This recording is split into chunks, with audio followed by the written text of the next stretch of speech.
my presentation will consist in the overview of the related work, and I will talk about zero moment point basic control, about passive dynamics work, but I remember that section because Andy's name for that robots that drive themselves is very great, I suppose. Then I talk about task-based control for humanoids, and then I talk about optimization control, and I also implemented this kind of control for my passive model. Zero moment point is most major technology. It is widely used, and it was implemented in the 80s, and it is used nowadays always, and accordingly to the patents, it takes an important role in the control of the isomer robot.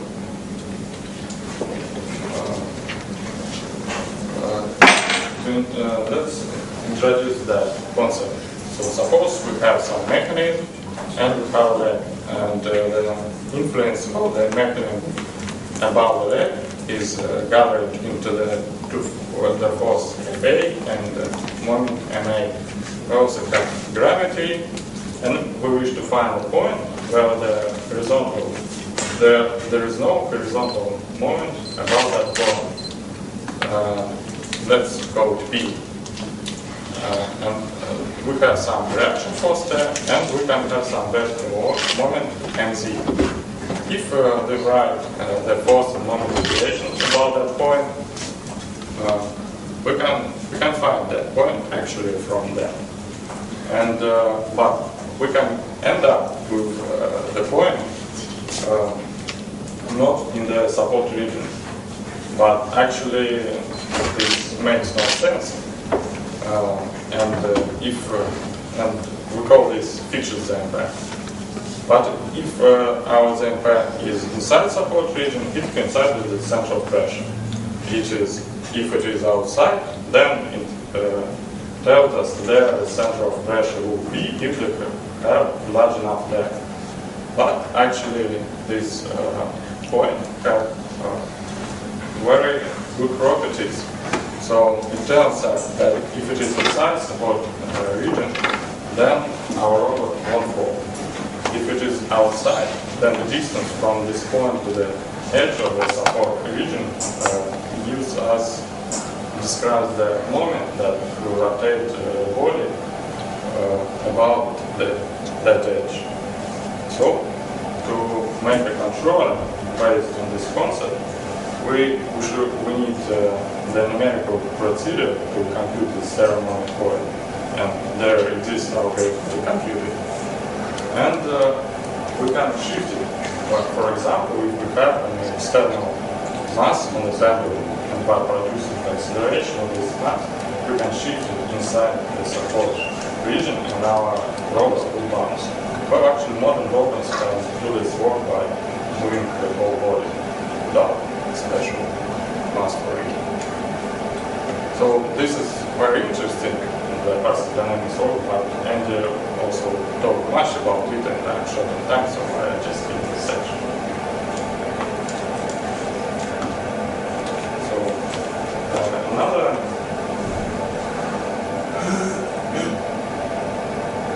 interesting technology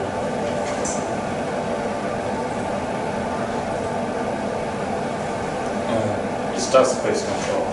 Actually, it was widely used for manipulators, but recently researchers adopted it for the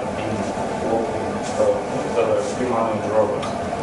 So it was introduced in the 80s by Khatib, and they made a lot of cool stuff with the Puma manipulators in Stanford.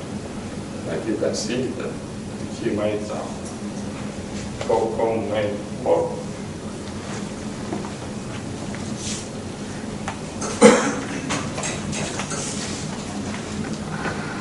So suppose we have a manipulator, we have two rectangles describing its state, and we have the end effector position, and we have function which gives the end effector position from the joint angles. And we have the Jacobian which connects the end effector speed and the rate of change of the joint positions. And we have the dynamics equation, Lagrange equations of our manipulator. Here we have mass matrix, the term corresponding to the Gauss centrifugal force, and gravity term, and this is generalized force. By using some linear algebra, we can introduce two concepts, and then multiply by this kind of Jacobian our equation at the left. So we consider just for simplicity that everything is invertible and not zero cases. And by doing so, and simple linear algebra, we can see that our joint acceleration is transformed in the end effector acceleration. And our generalized force is transformed to the simple force at the end effector. And we end up with a similar equation to this, but in this equation we can directly control the end effectors. We can stabilize the trajectory or the point, and we don't need to handle the inverse kinematics or that stuff. So this is very convenient. But how to use it for the pilots? Well, all that they need the equation of the bucket to have the following form. This can be achieved if we have the tree topology of our rover. And suppose our puppet is in space, it doesn't contact to the ground, and we attach the manipulator with 6 degrees of freedom to its pelvis. And that's how we end up with the tree topology with that problem, except for the case that we can control these degrees of freedom, the passing. But the dynamics equation will have the form just as for manipulator. Of course, we need to consider the ground reaction forces, but this always can be done by using linear algebra. This sometimes is called by the projection method. We find the ground reaction forces from the equation and from the conditions that our legs doesn't move, and then put it back into the original equation. Excuse me, where are those places actuated? The actuators everywhere or just in a few places?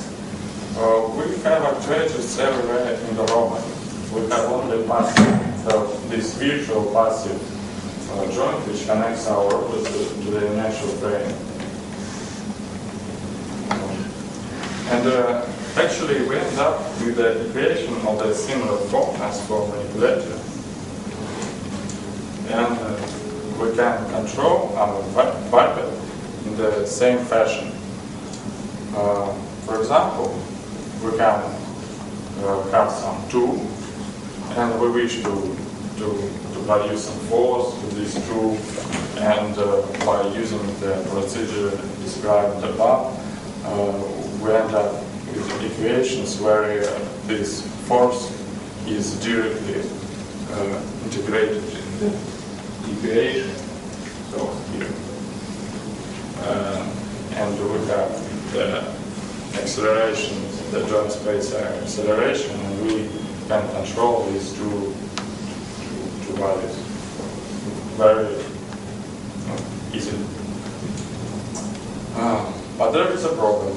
So we now considered that our reaction forces are positive under normal, but this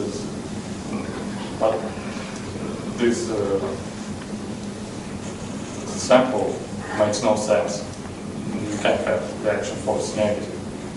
So this is the drawbacks of this control. We need to carefully describe the trajectories not to end up in this situation. Actually, some kinds of inequality constraints can be handled, for example, joint limits, using a simple procedure as considering the constraint of the ground reaction. You can consider constraint for the joint limit. But the general problem is that inequality constraints can be handled. The kind of control which I like the most is the optimization-based control. I saw many examples of that application, but on real robots I saw at least two that is at Carnegie Mellon University.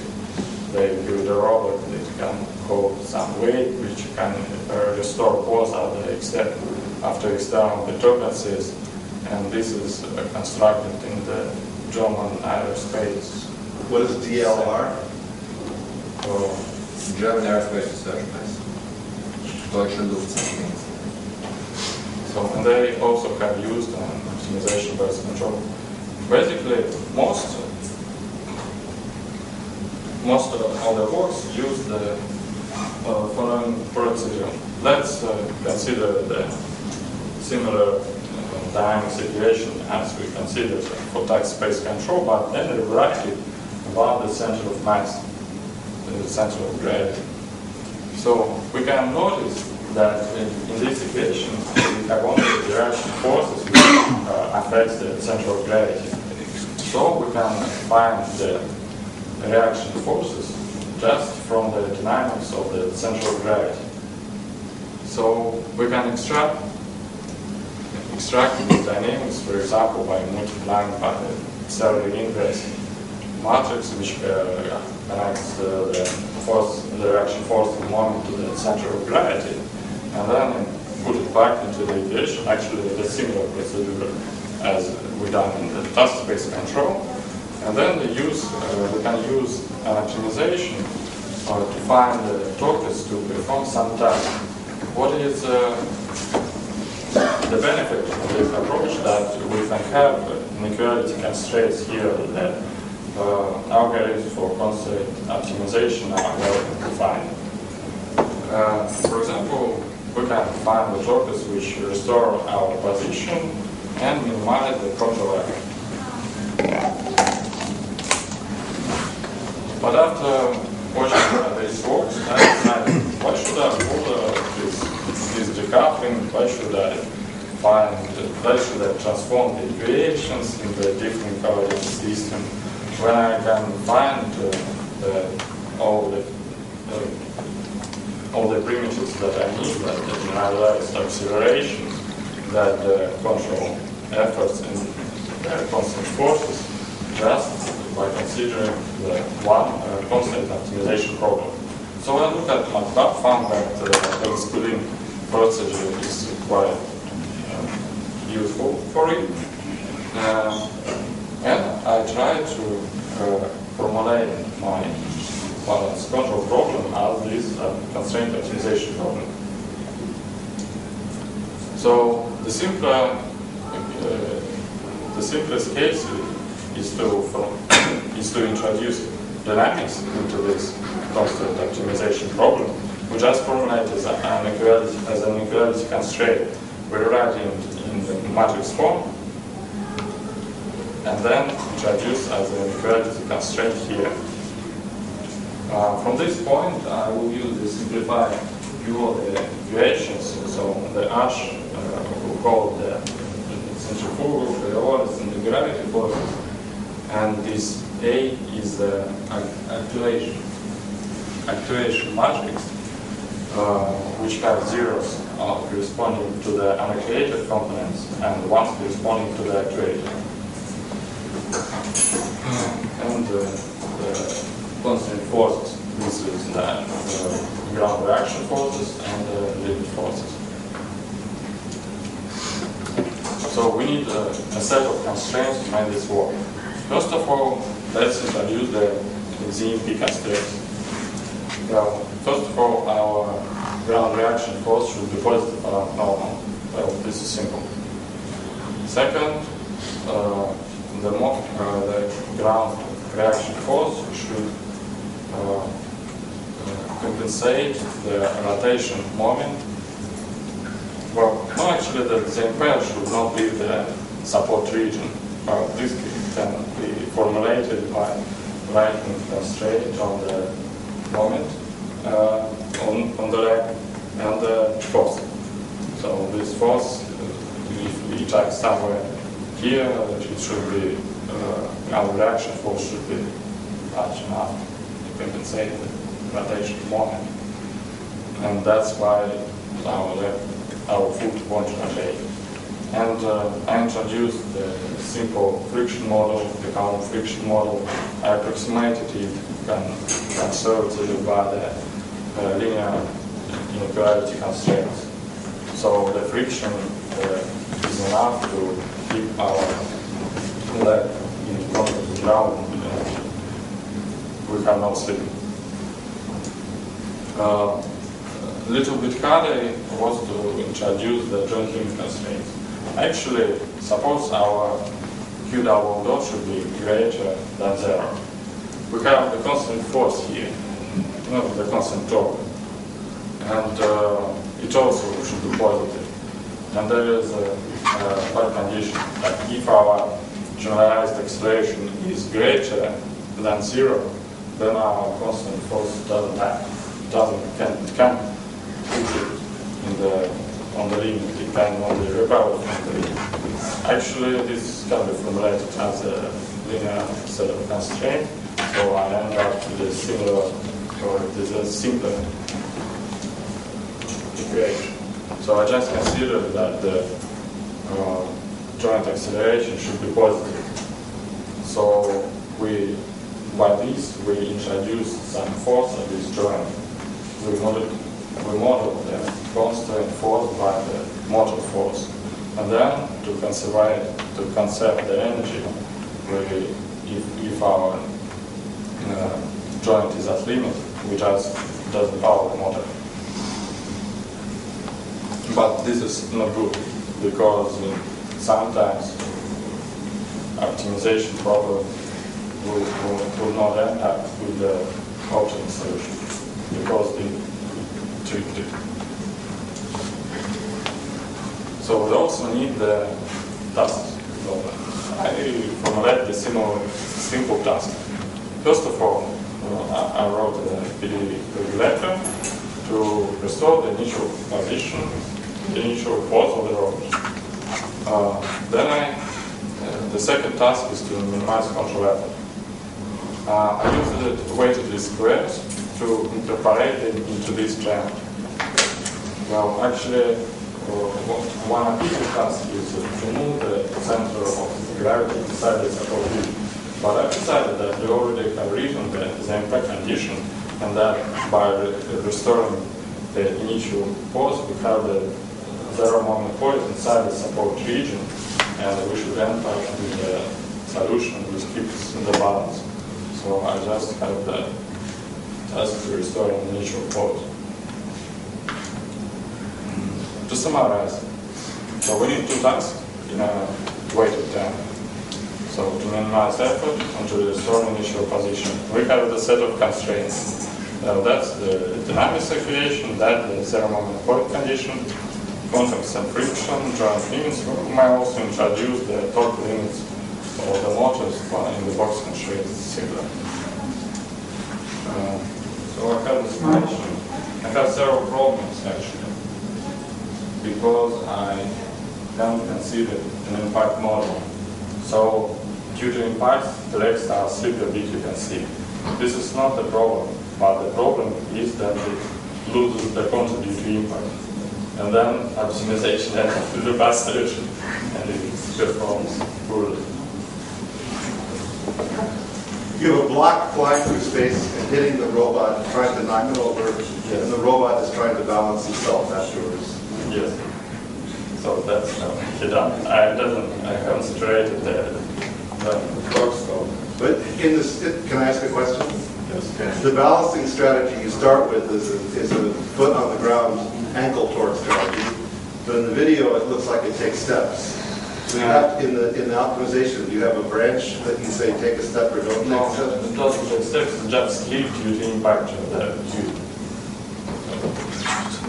So this is the home trajectory, this is the ground reaction force, it is pushed in the direction behind the left, and it has high ground reaction force on the left leg and low on the right leg, then partially becomes accurate when it restores position.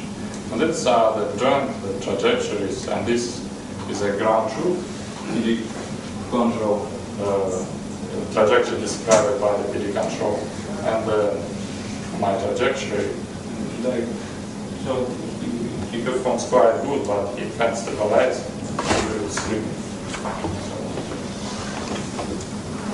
And to summarize, optimization control is a very extensive technique to control the robot. The ZFA is the most major technology, and it is the most robust. It's also faster. Well, the self-driven robots, the faster dynamics robots are very energy efficient, but they are not robust. It is hard to make them robust. So the task space control is actually not implemented on the real robot. I have no information how it will perform, but actually using some insights, I can consider that it's between these two fields. I also have the problems with the robustness of the optimization because it is sensitive to the parameters. I need to carefully tweak the weights of the tasks. So this is hard work, and also when we have some impacts, dynamics, so this kind of stuff, for now I don't know how to handle them. So that's all. Thank you. Okay. Questions? Utilization. What kind of algorithms do you use? Do you use some big packages, or do you just write? Yes, I use the MATLAB package and straight squares excluding. Just MATLAB. Questions? Okay. Well, if not, I'm going to say this is the end of session at 12:20. Let's thank all the speakers again.